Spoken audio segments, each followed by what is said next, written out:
On July 21, Blast Bounty Season 2 begins, one of the first major CS2 tournaments of the second half of the season. 32 teams will enter the tournaments, but only 8 will survive and make it to the LAN Finals in Malta. Most of the teams were invited but on the Valve regional stages. Every match is best of 3 and the format in single elimination. One lose and you're out. But the main features on Blast Bounty isn't even the 1 million prize pool. Instead of a regular draft, they organize you a live draft where teams choose their own opponents.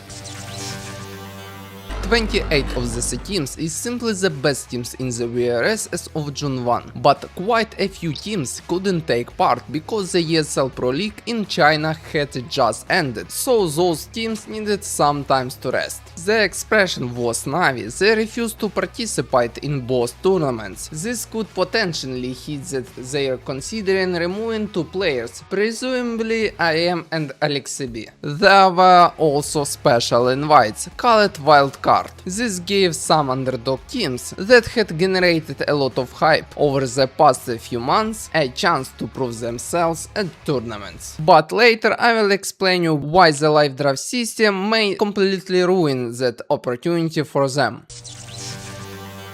So after putting everything together, we get this list of teams, and every team receives its own seed. The number 1 seed goes to the highest ranking team in the VRS, and so on. The top 16 teams become the Giga Chat. Everyone else becomes an underdog with the right to choose their opponent. The system sounds very interesting, well, only if you are one of the first 10 underdogs to make your choice. The underdog picks their opponents in order from seed 17 all the way to the seed 32. Now let's move on. Here you can see 2 tables showing the upcoming matches. The team on top is the underdog, here we have the underdog seed, and here we have the Giga Chat seed. And this column shows the underdog chance of winning, according to the bookmakers. So the table on the left is sorted by win probably. The table on the right is sorted by the underdog seed. For example, Focus team could choose between Aurora, Furia, Mouse and all the teams below them.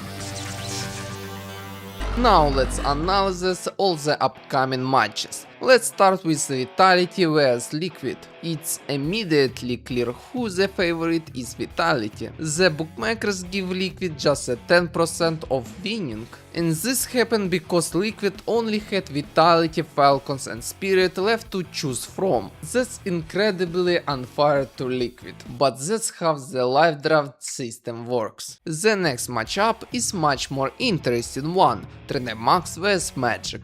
At first glance, it's not really clear who will win, but there's one important clue. On May 27, those teams already played against each other and Magic won 2-0. So you might think the favorite is obvious, but I want to give 3D Max a chance, because after that match they replaced Exercise, who had the worst stats, with Cursi, who has a better rating. Also I like creating models in 3ds Max. I don't even want to talk about the next match.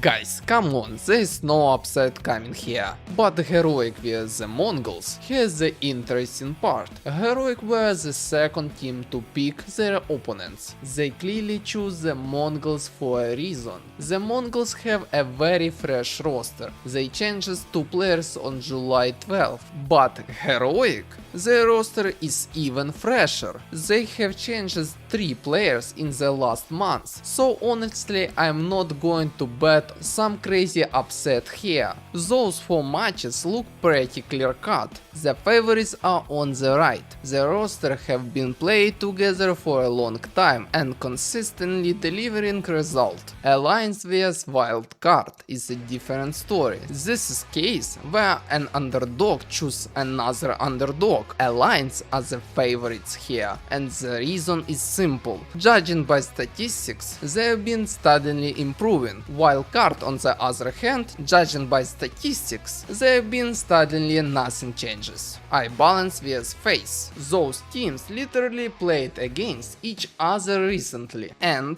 iBalance were actually very close to beating FaZe. Neither roster has changed since then, so I'm going to take a risk. I think iBalance are going to win. Hopefully, after getting knocked out early last time, they realize they might face FaZe again and spend all this time preparing for that rematch. And come on guys, there has to be at least one big upset in this stage. Right? Gentlemates vs Spain is one of the most unpredictable matches of the first round. If Gentlemates win, it will be news, but not exactly a shock. This feels like a 45%, where one or two small details could decide everything.